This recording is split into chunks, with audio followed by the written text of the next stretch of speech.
Penanganan luka secara umum terbagi dua. Yang dilakukan adalah membuang barier-barier yang mengganggu proses penyembuhan luka. Debris demam, yaitu upaya membersihkan luka dari jaringan yang mati.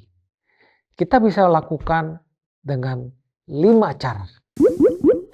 Penutupan luka dilakukan setelah lukanya siap, setelah melalui proses preparasi bed luka.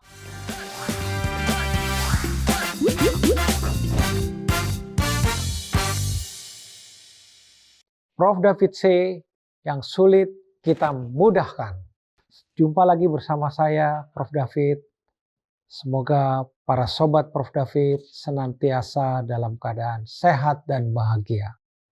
Setelah kita membahas pada tayangan sebelumnya terkait dengan apa itu luka, problem luka, warna luka, dan kondisi lembab pada luka, saat ini pada episode kelima kita akan membahas penanganan umum luka berdasarkan konsep-konsep yang telah kita bicarakan sebelumnya.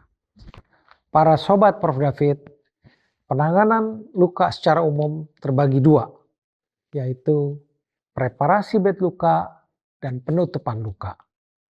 Preparasi bed luka adalah mempersiapkan bed luka agar bersih dan siap untuk proses penyembuhan luka dengan baik. Yang dilakukan adalah membuang barier-barier yang mengganggu proses penyembuhan luka. Di antaranya adalah jaringan nekrotik, bakterial problem, dan upaya untuk mengelola eksudat. Secara umum yang kita lakukan pada preparasi bed luka, seperti tadi disampaikan bahwa kita membuang barier yang mengganggu penyembuhan luka adalah kelola jaringan nekrotik, kelola bakterial problem, kelola eksudat. Nekrotik kita kelola dengan debris demam, membersihkan. Jadi supaya kondisi luka, supaya bersih dari jaringan nekrotik, kita lakukan debris demam. Terus bakteri yang mengganggu, kita upayakan dapat diatasi dengan kontrol bakteri. Kemudian eksudat bisa kita upayakan dengan mengelola eksudat sebaik mungkin agar terkendali.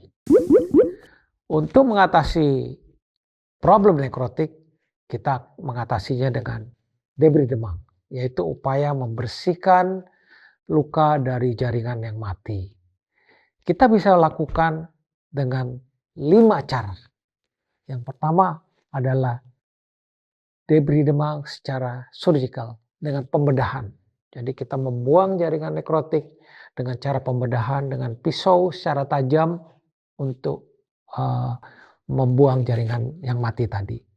Yang kedua, bisa dilakukan jika surgical tidak memungkinkan, kita lakukan dengan enzimatic debris demam. Enzimatik satu level di bawah bedah yang bersifat spesifik, bersifat proteolitik, dapat membantu membuang jaringan dari luka sehingga dasar lukanya menjadi bersih.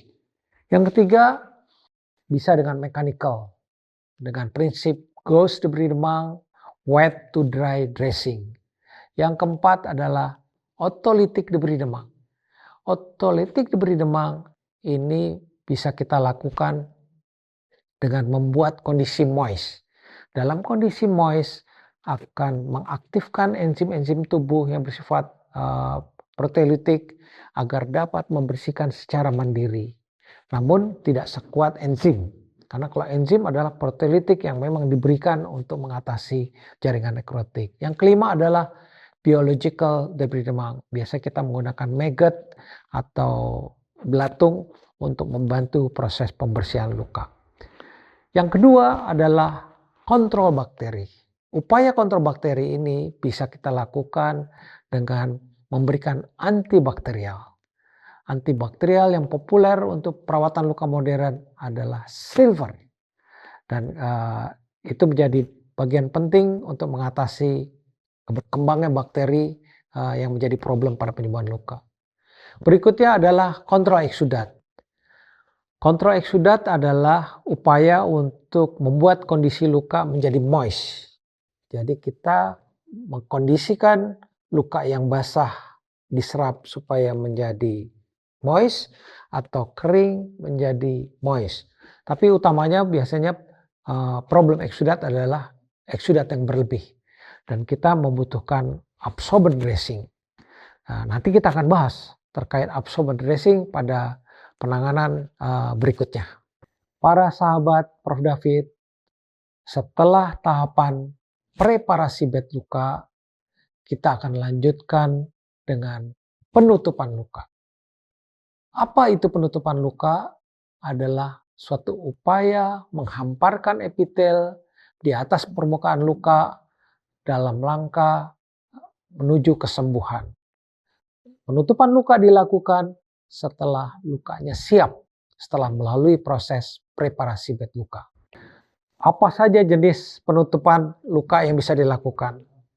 Ada 6 secara umum, tapi sebenarnya merupakan 4 bagian, yaitu per sekundam, yang kedua per primum, ketiga graft, skin graft, yang keempat flap, dan flap itu bisa terbagi 3 lagi. Tapi secara umum adalah sekunder, primer, graft, dan flap.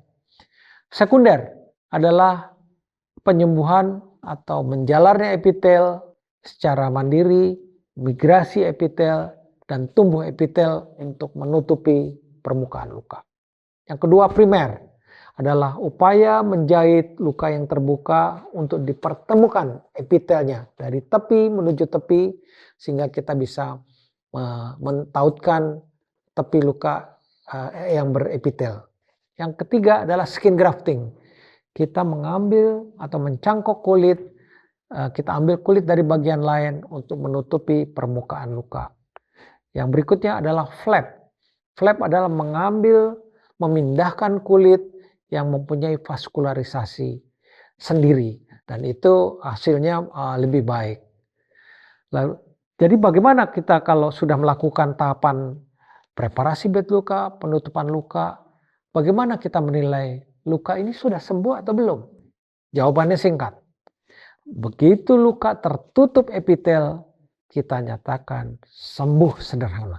Jadi proses perjalanan perawatan luka yang panjang yang kita tunggu adalah tertutup epitel. Jadi upaya penutupan tadi adalah mengupayakan memindahkan epitel atau mengupayakan epitel menutupi permukaan luka. Jadi dari proses yang panjang, epitel yang kita tunggu. Secara ringkas saya sampaikan bahwa dari perjalanan luka sampai luka itu sembuh akan melalui suatu proses evaluasi luka, kita preparasi bed luka, identifikasi problemnya, nekrotik, bakterial, eksudat. Setelah diatasi ketiga problem tersebut, kita nyatakan luka terpreparasi. Begitu luka terpreparasi, kita bisa lanjutkan dengan penutupan luka. Penutupan luka bisa kita pilih sekunder, primer, graft, atau flap. Begitu terhampar epitel di atas luka, kita nyatakan luka sembuh. Itu poin pentingnya.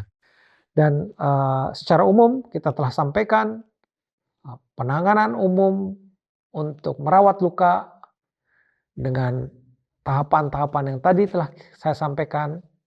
Dan kita akan bahas kembali, kalau tadi secara umum, kita akan bahas lagi pada tayangan berikut, cara mudah merawat luka. Dan ini sangat penting dan sangat menarik. Terima kasih atas perhatiannya, semoga bermanfaat. Sampai berjumpa di Prof. David C.